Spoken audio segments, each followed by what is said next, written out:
Jāzepa Vītola Latvijas Mūzikas akadēmija ir vienīgā specializētā mūzikas akadēmija Latvijā. Tā saknes sniedzas tālā pagātnē, un līdz pat šai dienai tā ir svarīgs kultūras un izglītības centrs Baltijas reģionā. 1919. gada augustā tika izveidota Latvijas konservatorija.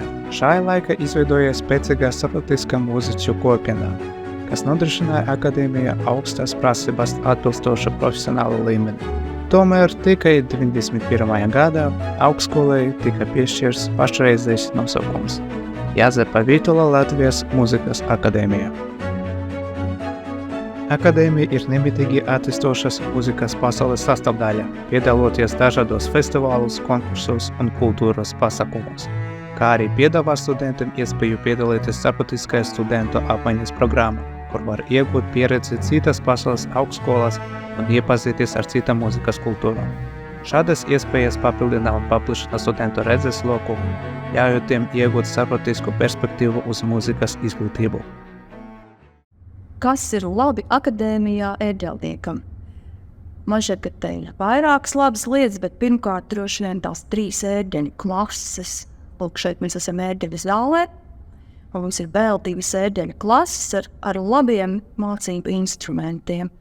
Un studentiem šobrīd visiem pietiek vietas, kur praktizēties. Tas noteikti ir labākais, kas šeit ir, ja man par to ir īsi jāpastāst.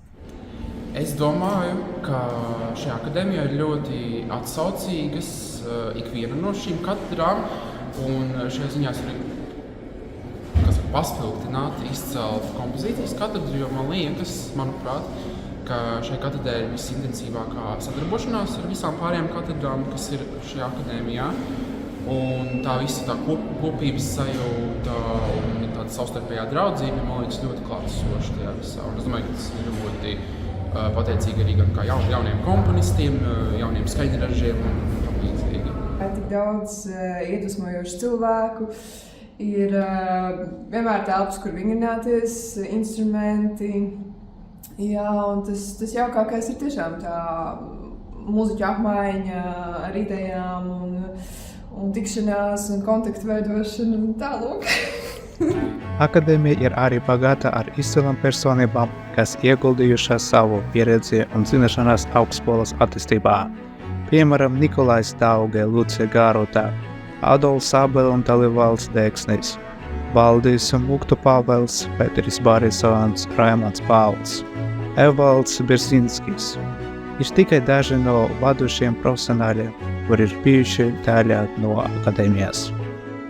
Ir labi, ka ir daudz iespējas, un jau gan pirmajā kursā ir brīnišķīgi profesori un docētāji, kas labprāt nāk pretīm un izpalīdz jebkurā brīdī.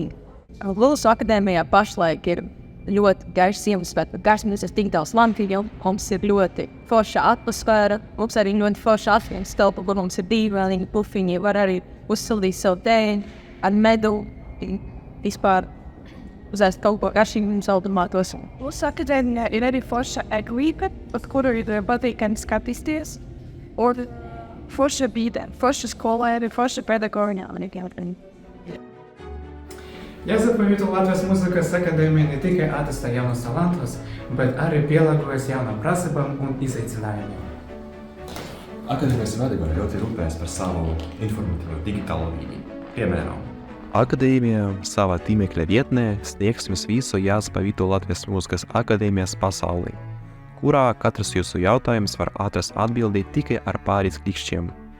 Šeit durvis pavērsies auzraujoša akadēmijas vēsturēm, pastāstīs par visām izglītības sistēmas niansēm, piedāvās virtuālu bibliotēku plauktus, pastāstīs par gaidāmajiem koncertiem, ieintriģies ar konkursiem un dalīsies ar svarīgiem dokumentiem.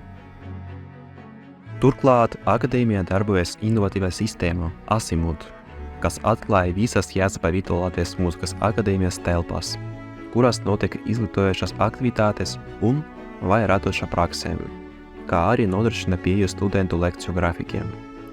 Šī sistēma piešķir izglītības procesa skaidrību un caurspīdīgumu, novēršot nepieciešamību stāvēt rindā aiz klasēm.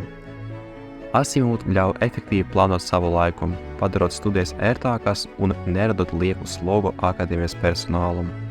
Līdz ar to izglītības process kļūst elastīgāks un ikvienam pieejamāks.